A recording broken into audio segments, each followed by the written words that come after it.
Geography ज्योग्राफिया start करने वाले हैं क्लास 6 का, जिसमें आज फर्स्ट लेक्चर होगा एसएसटी में। ठीक है, 6 क्लास का, जिसमें आज फर्स्ट लेसन स्टार्ट करेंगे। ठीक है, तो स्टार्ट करते हैं। एग्ज़ाम प्योरली एनसीईआरटी ही है और एनसीईआरटी बुक को ही लेकर के उसी पर पढ़ाया जा रहा है, जिससे कि जो 6 क्लास में बच्चे हैं उन्हीं के लिए ज़्यादा फ़ायदे हैं, और जो यूपीएससी के लिए तैयारी कर रहे हैं उनके लिए भी बेसिक है, आधार है, जो कि मीन मतलब स्टार्ट करने के लिए शुरू कर रहे हूँ उनके लिए, बिगिनर्स के लिए। ठीक है, तो चलते हैं आगे, स्टार्ट करते हैं। इसमें हम सौर मंडल में पृथ्वी के बारे में देखेंगे। सौर मंडल पहले होता क्या है, तो हम लोग जानते हैं कि सौर परिवार के नाम से भी जाना जाता है सौर मंडल, जिसको हम लोग इंग्लिश में सोलर सिस्टम के नाम से भी जानते हैं। तो सोलर सिस्टम में हमारा पृथ्वी का क्या स्थान है, वो कहाँ पे प्लेसमेंट है उसका, उसके बारे में हमको लोग को डील करनी है। ठीक है, अगर वहाँ पर व्यवस्थित है तो उससे बगल में कौन सा प्लेनेट आ सकता है। ठीक है, वो इनर प्लेनेट के नाम से जाना जाएगा या आउटर के नाम से जाना जाएगा। तो इसका जो एक बार इसका जो रिवोल्यूशन का है वो कितने दिन का होता है, कितने घंटे का होता है, उसके बारे में हमको डिस्कस करनी है। तो पहले सौर परिवार जो है, सौर मंडल है, उसमें हम लोग थोड़ा सा देख लेते हैं। आगे भी देखना है इसमें कि हम लोग देखेंगे कि सौर परिवार में पहले 9 ग्रह थे, यानी 9 प्लैनेट्स थे, लेकिन आज के डेट में 8 ही प्लैनेट रह चुके हैं, जिसमें प्लूटो को एक्सक्लूड कर दिया गया है 2006 में। क्यों किया गया है, क्योंकि जो भी एक प्रॉपर्टीज होना चाहिए था प्लैनेट्स का वो प्लूटो में नहीं पाया गया, इसके वजह से उसको वहाँ से हटा दिया गया कि अब वो प्लैनेट नहीं है, अब वो ऐसे ही कोई आकाशीय पिंड है, जिसको हम लोग बोलते हैं सेलेस्टियल बॉडीज, ऐसे ही है। ठीक है, अब वो प्लूटो जो था वो हमारा प्लैनेट की कैटेगरी से बाहर हो चुका है, अब वो प्लैनेट नहीं है। तब हमारे पास प्लैनेट की संख्या मात्र 8 बचती है, जिसमें 4 को इनर कहा गया है और 4 को आउटर प्लैनेट्स कहा गया है, जिसमें हम लोग इनर में आता है 4, जिसके जो कि फर्स्ट वाले में अगर हम देखते हैं तो सबसे नज़दीक में आता है बुध, इसके बाद देखा जाएगा तो आएगा शुक्र, उसके बाद हमारी पृथ्वी की नंबर आती है तीसरे पोजीशन पे, और उसके बाद आता है मंगल। ये हो गया चारों इनर प्लैनेट्स। और आउटर की जब बात करते हैं तो 4 आते हैं, जिसमें आएगा सबसे पहले बृहस्पति, जो कि पूरा ये ब्रह्मांड में अगर देखा जाए तो सबसे बड़ा प्लैनेट है। उसके बाद आता है शनि, उसके बाद आता है यूरेनस मतलब अरुण, और उसके बाद आता है नेपच्यून यानी वरुण। यहाँ पर प्लूटो भी लिखा गया है, ठीक है, लेकिन ये प्लूटो अब हमारा प्लैनेट नहीं है, क्योंकि इसका एक्सक्लूड कब किया गया था एक्सक्लूड, तो इसको याद रखेंगे 2006 में इसे हटा दिया गया है। ठीक है, तो चलते हैं हम लोग अब डिस्कस करते हैं सौर मंडल में पृथ्वी। तो कुछ यहाँ पर एनसीईआरटी का एक खास बात है कि समझने के लिए, क्योंकि ये देख करके चल रहा है कि 6 क्लास के बच्चे ही पढ़ाई करेंगे, इसके आधार पे उन्होंने क्या करता है, कुछ बच्चा को एक अपनी व्यू बताने के लिए बच्चा को ही लेते हैं, और उसका आधार पे बच्चा बन करके और तब बच्चों को समझाने के लिए सोचते हैं कि हाँ इस प्रकार से बताया जाएगा। तो हम लोग चलते हैं, उनके आधार पे हम लोग पढ़ करके देखते हुए आगे चलेंगे। ठीक है, सॉरी,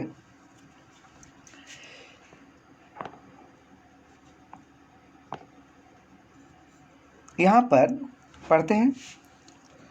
सूर्यास्त के बाद, सूर्यास्त मतलब क्या होता है, सूर्य अस्त, सूर्यास्त का मतलब सूर्य अस्त, मतलब जब डूबने लगता हो सूरज, उस वक्त को बोलते हैं, इसको बोलते हैं सनसेट। जब सनसेट होने लगता है उस वक्त को हम लोग मोमेंट को सूर्यास्त बोलते हैं। जब सूर्यास्त के समय आकाश को देखना कितना अच्छा लगता है रियली में, जैसे कि आकाश में देखने इसलिए अच्छा लगता है कि रात में देखते हैं कि अगर खुली बादल हो, बादल एकदम नहीं हो, तो आकाश में तारे टिमटिमाते नज़र आते हैं, चंद्रमा अपना प्रकाश से पूरा ये विदेश को, मैंने पूरा वर्ल्ड को ही प्रकाशित करता जाता है। उसके आधार पे जब हम लोग देखें आकाश में तो बहुत अच्छा नज़ारा आता है, वही लिखा पे बहुत अच्छा वहाँ पे दिखने को लगता है। आसमान में पहले एक या दो चमकते बिंदु ही दिखते हैं। अब सोचिए, एक आप किस चीज़ को देखोगे तो आप बहुत सारा चीज़ पड़े रहेंगे, लेकिन आपको सबसे फर्स्ट में दिखेंगे मात्र 1 या 2, और जब वहाँ पे हमारा कंसंट्रेशन बनेगा तब उसके बगल वाले चीज़ भी हमें नज़र आने लगते हैं। तो पहले ज़्यादा नहीं, 1 2 3 दिखते हैं, जिसका ज़्यादा प्रकाश होता है वही हमें जल्दी से दिख पाता है, लेकिन बाद में उसकी संख्या बढ़ने लगती है। ठीक है, बढ़ जाती है। आप उनकी गणना नहीं कर सकते। बिल्कुल हम तारों की गिनती नहीं कर सकते कि कितने ब्रह्मांड में तारा है, जिसको हम लोग कहते हैं अनगिनत हैं। संपूर्ण आकाश छोटी छोटी चमकदार वस्तुओं से भर जाता है। चमकदार वस्तुएं, जिसको हम लोग आगे जा कर के तारा कहते हैं, जिनमें से कुछ चमकीले भी होते हैं और कुछ क्या होते हैं, धुंधले। जो एस्ट्रॉयड वगैरह हो सकता है, यहाँ पर हो सकता है, क्योंकि जानते हैं कि आकाश में जैसे अगर हम देखें कि अगर पृथ्वी का ये वाला ऑर्बिट हो गया और इसके पास अगर ये क्या है, मार्स है, उसके बगल में कौन होगा, वेनस होगा, जिसको बोलते हैं हम लोग शुक्र। तो इसके बीच में ये मत समझिए कि यहाँ पर कुछ नहीं है, यहाँ पे डस्ट बहुत सारे रहते हैं। ठीक है, तो उसमें से भी कुछ वस्तुओं को हम लोग देख पाते हैं। क्यों देख पाते हैं? क्योंकि हम लोग जो ये पृथ्वी है, इस पृथ्वी के हम लोग ऊपर वाले सिरे पर बैठे हुए रहते हैं। ठीक है, अब ये बात आती होगी कि ये पृथ्वी के जब ये इस सिरे पर कोई रहेगा तो क्या गिरेगा नहीं? तो रियली गिरेगा नहीं, क्योंकि ग्रेविटेशन फोर्स के कारण से वो अट्रैक्ट रहता है पृथ्वी की तरफ। तो नीचे रहे चाहे जहाँ भी रहे, वो कभी भी पृथ्वी से बाहर नहीं जा सकता, अपने आप कभी नहीं जा सकता। जाने के लिए उसको फोर्स लगाना पड़ेगा एक्सटर्नल, और तब वहाँ से जा सकता है। जिस प्रकार से कह सकते हैं एरोप्लेन फोर्स लगा करके वहाँ से हटता है। ठीक है, तो ऐसा प्रतीत होता है मानो आकाश में हीरे जड़े हों। जब चमकता है तो इनमें से कुछ टिमटिमाते प्रतीत होते हैं, लेकिन अगर आप उनको ध्यान से देखोगे तो आप पाएंगे कि इनमें से कुछ की टिमटिमाहट अन्य से अलग है। टिमटिमाते हुए बहुत से नज़र आएंगे, लेकिन कुछ का अलग होगा। ठीक है, ये बिना किसी टिमटिमाहट के चंद्रमा के समान भी चमकते हैं। जैसे ध्रुव तारा, जिसको पोल स्टार के नाम से जानते हैं, उस स्टार को जब देखोगे तो वो कभी भी तुमको देख नज़र आएगा कि आप लोगों को कि वो टिमटिमाता नहीं है, वो एकदम डायरेक्ट है। जिस प्रकार से हम लोग बोलते हैं कि चंद्रमा का अगर प्रकाश हमेशा उज्ज्वलित रहता है, हमेशा मतलब जलते रहता है, उसी प्रकार से हमें ध्रुव तारा का भी लाइट हमेशा निकलता रहता है, वो टिमटिमाहट नहीं होती है। इसलिए उसके बारे में लिखा गया है कि कुछ चंद्रमा का टिमटिमाहट अलग होता है और कुछ का नहीं होता, एकदम चंद्रमा के जैसा वो हमेशा प्रज्वलित होते रहता है। इन चमकीले वस्तुओं के साथ आप लगभग प्रतिदिन चंद्रमा को भी देखते हैं। लगभग देखते हैं, अब ये सुना होगा कि 15 दिन देखते हैं, 15 दिन नहीं देखते हैं। देखते हैं, सब दिन देखते हैं, सिर्फ एक दिन छोड़कर, जिसमें अमावस्या बोलते हैं। सब दिन देखते हैं। कब? एक बार क्या होता है ना कि दिन से दिखेगा और शाम शाम तक दिखेगा, उसके बाद फिर ख़त्म हो जाएगा। लेकिन क्या होता है कि एक बार रात में ही नज़र आने स्टार्ट होता है और फिर दिन तक रहता है। ठीक है, इस प्रकार से क्या होता है, चंद्रमा का हमको पर डे होता आता है, लेकिन हमें उसका अलग अलग फेज़ हमको अलग अलग दिन नज़र आता है। ऐसा कभी नहीं हुआ होता है कि एक ही फेज़ का चंद्रमा डेली नज़र आए। जैसे पूर्णिमा का रात जिसमें फुल चंद्रमा जब होती है, तो उसमें एक फुल चंद्रमा एक ही सप्ताह में या बगल बगल दिन में, यानी लगातार 2 दिन में कभी नहीं आ सकता। अगर एक दिन है तो अगला दिन नहीं होगा। यह अलग अलग समय पर अलग अलग आकार तथा अलग अलग स्थितियों में दिखाई पड़ता है। अभी देख कि क्या हो रहा है, किसे कभी क्या नज़र आता होगा कि पूरा अगर गोल चंद्रमा है, ठीक है, तो यहाँ पर थोड़ा सा नज़र आता होगा, फिर इसका भाग बढ़ते जाएगा और बढ़ते जाएगा, और एक समय क्या होगा कि पूरा पूरा गोल हो जाएगा। तो चंद्रमा का हर दिन देखते हैं तो अगले वाले दिन से डिफरेंट नज़र आता है उसका शेप में। ठीक है, लेकिन ओरिजिन में जब देखा जाएगा तो उसका शेप में कोई डिफरेंस नहीं रहता है। अब पूर्ण चंद्र को लगभग 1 महीने में एक बार ही देख सकते हैं। पूर्ण चंद्रमा को मात्र 1 महीने में एक बार ही देख सकते हैं। यह पूर्ण चंद्रमा वाली रात को पूर्णिमा कहते हैं।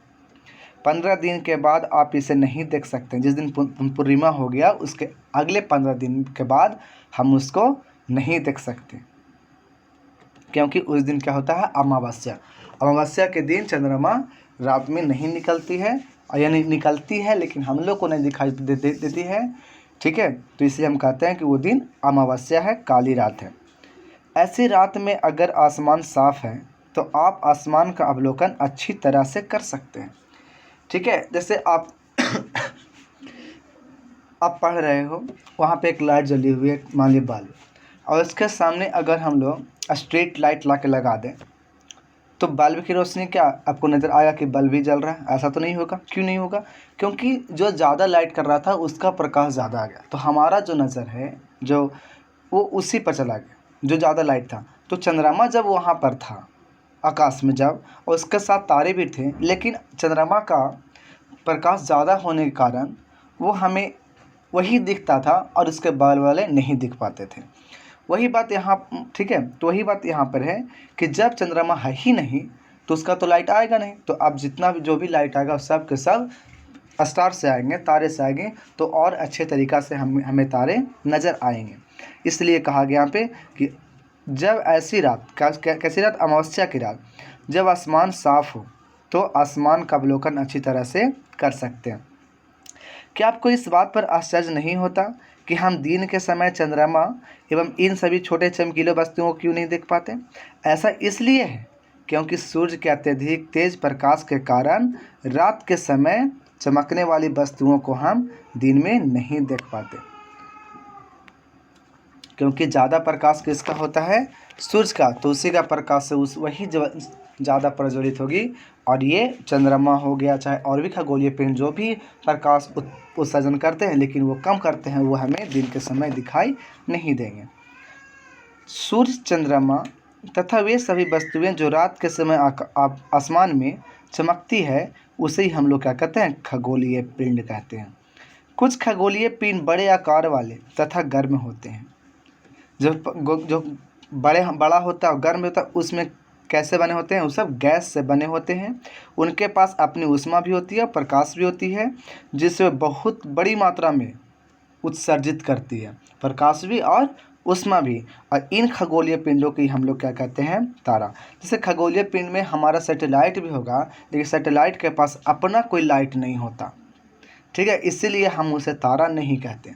सूरज को तारा इसलिए कहा गया क्योंकि ये भी गर्म है और चमकीला है, ठीक, इसमें एनर्जी है, और ये भी जो बना है वो भी गैसों से मिलकर बना है, और इसमें हमेशा रिएक्शन होते रहता है, उसके आधार पे ही गैस उत्पन्न होती है।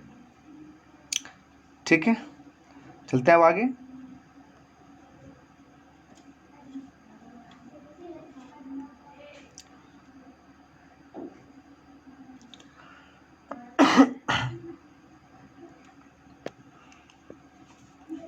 रात के समय चमकते हुए अनगिनत तारे सूर्य के समान ही हैं।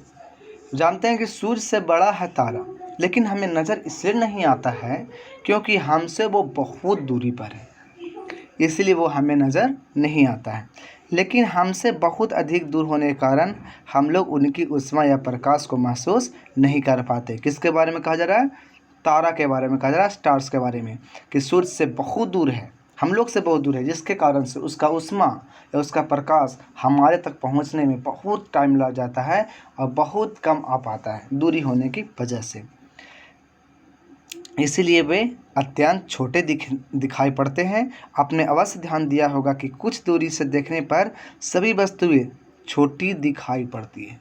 कोई भी चीज़, जैसे आप माउंटेन पर जब चढ़ जाओगे, मान लिया जाए कि ये माउंटेन है, अब माउंटेन पर चढ़ जाओगे, यहाँ पर अगर रोड है, रोड पर कोई बस चलेगी, चाहे आदमी है, आप उसको जब वहाँ पे विजन कर देखोगे तो क्या होगा? यहाँ पर जो आदमी बहुत बड़े थे वो आपको यहाँ पर एक छोटा सा नज़र आएगा। वजह क्या था? तो जितना दूर से हम किसी वस्तु का अवलोकन करेंगे, देखेंगे, वो उतना ही छोटा नज़र आता है।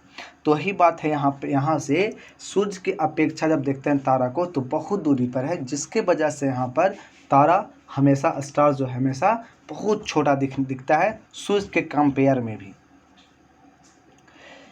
अत्यधिक ऊंचाई पर उड़ रहा हवाई जहाज कितना छोटा दिखाई देता है, ठीक ना। यहाँ पे बताया गया कि जिस प्रकार से हवाई जहाज़ को देखते हैं कि आसमान में उड़ता रहता है और वो बहुत छोटा दिखता है। क्यों? क्योंकि वो हमसे बहुत दूर चला जाता है। रात्रि में आसमान की ओर देखते समय आप तारों को विभिन्न समूहों द्वारा बनाई गई विविध आकृतियों को देख सकते हैं।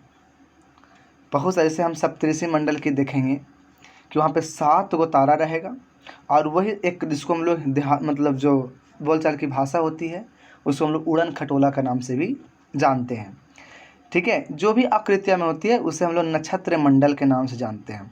उसे उर्सा मेजर या बिग बियर की भी इसी नक्षत्र मंडल का कोई पार्ट्स है, ठीक है। बहुत आसानी से पहचान में आने वाला नक्षत्र मंडल वो कौन सा है? सप्तऋषि, जो कि सप्त मतलब 7 और ऋषि मतलब संत। वो प्रतीक किसका है? उसमें 7 संत लोग वहाँ पर मौजूद हैं। यह 7 तारों का समूह है जो कि नक्षत्र मंडल अर्सा मेजर का भाग है। ठीक है, ये कौन सा मंडल का है तो बोलेंगे उर्सा। ठीक है, अर्सा मंडल, जो कि इंग्लिश में लिखा जाएगा URS है। ठीक है, उर्सा। ठीक है, इसका ये पार्ट है कौन, सप्तऋषि मंडल, जिसको हम लोग बोलते हैं बोलचाल की भाषा में उड़न खटोला। ठीक है, अपने परिवार या पड़ोस में किसी बड़े व्यक्ति से कहिए कि वह आपको आसमान में और अधिक तारों और ग्रह तथा नक्षत्रों मंडल को दिखाएं, और उनसे हम लोग आग्रह करेंगे कि हम लोग को और भी तारे के बारे में पहचान करवाया जाए। तो चलिए हम लोग पहला पहचान यही करते हैं कि हम लोग यहाँ पर देखेंगे सप्तऋषि मंडल को, यानी ये है ये है तो आपका एक तारा, 2 3 4 5 6 7। तो उड़न खटोला इसको इसलिए कहा जाता है कि लगता है कि ये वाला आपको खटिया का चारपाई हो गया, जिसमें ये वाला ये उड़ रहा था। अब इसमें जो 7 तारा था यहाँ पर, इस 7 तारा में 2 तारा को अगर हम लोग एक सिद्ध में रखने के बाद अगर हम यहाँ पर देखेंगे तो उसी के सीध में हमारा को जो एक तारा जो नज़र आएगा, और वो जो स्टार्स होंगे बहुत लाइट कर रहा होगा, और वही स्टार्स हमारा पोल स्टार के नाम से जाना जाता है। उसको कैसे हम लोग देख पाएंगे, तो सबसे पहली बात क्या देखें कि जो भी हमारा सप्तऋषि मंडल है, उस सप्तऋषि मंडल का हम क्या करेंगे कि उसके जो खटिया जो हम लोग बोल रहे थे, कोट बोल रहे थे, उसके दो साइड में क्या करेंगे कि दोनों तारा को सिद्ध मिलाएंगे। एक सिद्ध में लाने के बाद और उसको लाइन मिलाएंगे, उसी लाइन में देखेंगे कि एक तारा जो बहुत ज़्यादा चमक रहा होगा, वही तारा हमारा पोल स्टार होगा, यानी जिसको हम लोग ध्रुव तारा के नाम से जानेंगे। ठीक है, प्राचीन समय में लोग रात्रि में दिशा का निर्धारण करने के लिए, प्राचीन समय में पहले की बात है, आज तो कंपास आ गया है। अब मोबाइल में भी जब मैप निकालते होंगे तो उसमें इस प्रकार से मैप में आता होगा, इस प्रकार से, जिसमें आपको लिखा रहा होगा ऊपर में नॉर्थ और नीचे में साउथ, और यहाँ पर आपको हरा रेड कलर होगा। ठीक है, तो यहाँ पर तो आज जैसे ही हम लोग मोबाइल के आधार पे हम लोग देख पाते हैं कि इधर में नॉर्थ होगा, साउथ होगा, ईस्ट होगा, वेस्ट होगा। लेकिन पहले के ज़माने में तो ये सब तो था ही नहीं कि हाँ, मतलब अगर हमको डायरेक्शन को बताना है तो किस डायरेक्शन में होगा, ये तो हम जानकारी नहीं थी। तो कैसे लोग पता करते थे, तो वही पता करने का सबसे मात्र जरिया यही था ध्रुव तारा को देख करके। जिधर हम लोग देखते थे कि ध्रुव तारा होगा, उधर ही समझते थे कि वो उत्तर दिशा की बताता होगा, नॉर्थ डायरेक्शन होता होगा। ठीक है, तो प्राचीन समय में लोग रात्रि की रात्रि में दिशा का निर्धारण करना होता है, उसमें तारा के सहायता से करते थे। जैसे उत्तरी तारा उत्तर दिशा को बताता था, जिसे हम लोग ध्रुव तारा भी कहते हैं। ध्रुव तारा का डायरेक्शन किस डायरेक्शन में होगा, तो हम लोग याद रखेंगे उत्तर डायरेक्शन, इन नॉर्थ डायरेक्शंस में वो ध्रुव तारा के डायरेक्शंस होगा। यह आसमान में हमेशा एक ही स्थान पर रहता है, ये भी याद रखने वाली चीज़ होगी। हम सप्तऋषि की सहायता से ध्रुव तारे की स्थिति को जान सकते हैं। अभी हमने देखा चित्र जो आपको दिखाई दिया होगा 1.1 में। अब देखें कि यदि सप्तऋषि मंडल का संकेतक तारों को, संकेतक जो कि फिगर में बताया गया था, ये वाला फिगर संकेतक तारा, ये संकेतक तारा हो गया। तो जो संकेतक तारा है दिखाया गया था, इस तारे को अगर हम ध्यान में रखते हुए, ठीक है, आगे जब देखेंगे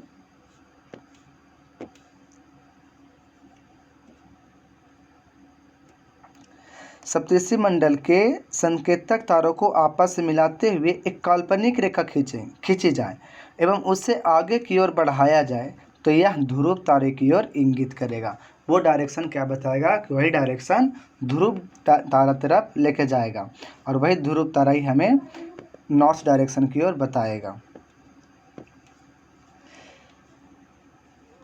कुछ खगोलीय पिंडों में अपना प्रकाश एवं ऊष्मा नहीं होती, वे तारों को प्रकाश से प्रकाशित होते हैं। ठीक है, कुछ ऐसे भी होते हैं खगोलीय पिंड जिसको पास अपना ऊष्मा नहीं, कुछ ऐसे का बहुत सारे भी होते हैं, लेकिन बहुत सारे ऐसे भी हैं जिसके पास अपना लाइट भी है। ठीक है, और जिसके पास अपना लाइट नहीं था, उसके पास अपना ऊष्मा नहीं था, उससे हम लोग ऐसे आकाशीय पिंड को क्या बोल दिए, ग्रह यानी प्लैनेट। ग्रह जिसे अंग्रेजी में हम लोग क्या कहते हैं, प्लैनेट, जिसे ग्रीक भाषा में प्लेनेटाई शब्द से बना है, जिसका अर्थ क्या होता है, परिभ्रमक। यानी परिभ्रमक का मतलब, परि मतलब दूसरों को, और ये घूमने वाला। तो ये जो परिभ्रमक जो होते हैं ये दूसरे के अराउंड घूमने वाले होते हैं, अर्थात चारों ओर घूमने वाले। पृथ्वी भी जिस पर हम रहते हैं यह भी एक क्या है, ग्रह है, क्योंकि ये भी घूमता है। तो किसके तरफ घूमता है, तो चंद्रमा, सूर्य के चारों तरफ ये राउंड लगाता है। जो जानते हैं ना कि एक बार राउंड लगाता है 365 दिन 6 घंटे में। यह अपना संपूर्ण प्रकाश एवं ऊष्मा सूर्य से ही प्राप्त करती है, जो पृथ्वी के सबसे नज़दीक का तारा है। कौन सबसे नज़दीक का तारा है पृथ्वी का, सूर्य। पृथ्वी को बहुत अधिक दूरी से, जैसे चंद्रमा से देखने पर यह चंद्रमा की तरह चमकती हुई प्रतीत होती है। ठीक है, बहुत दूरी है पृथ्वी से कौन, सूर्य। ठीक है, जैसे चंद्रमा से देखने पर हमें ये लगता है कि यह बहुत ज़्यादा चमकता हुआ गोला है। ठीक है, कुछ रोचक तत्व है उसको बारे में हम लोग देख लेते हैं। बृहस्पति, शनि तथा यूरेनस के चारों ओर छल्ले हैं। छल्ले का मतलब ये होता है कि अगर ये है इसके चारों तरफ इस प्रकार से होंगे। विभिन्न पदार्थों के असंख्य छोटे छोटे पिंडों से बनी पट्टियाँ हैं। बहुत पट्टी है ना, इसमें बहुत छोटा छोटा वस्तुएं से बनी हुई हैं। पिंडों मतलब आकाशीय पिंड। पृथ्वी से इन छल्लों की शक्तिशाली दूरबीन को सहायता से देखा जा सकता है। पृथ्वी से हम इस छल्ले को देख सकेंगे, वो भी माइक्रोस्कोप के माध्यम से।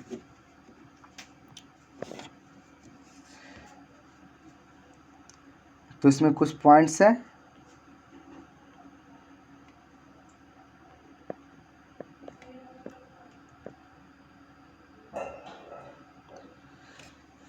तो इसके बाद अगला दिन देखेंगे। ठीक है, इसमें देखेंगे 8 ग्रह कौन कौन है।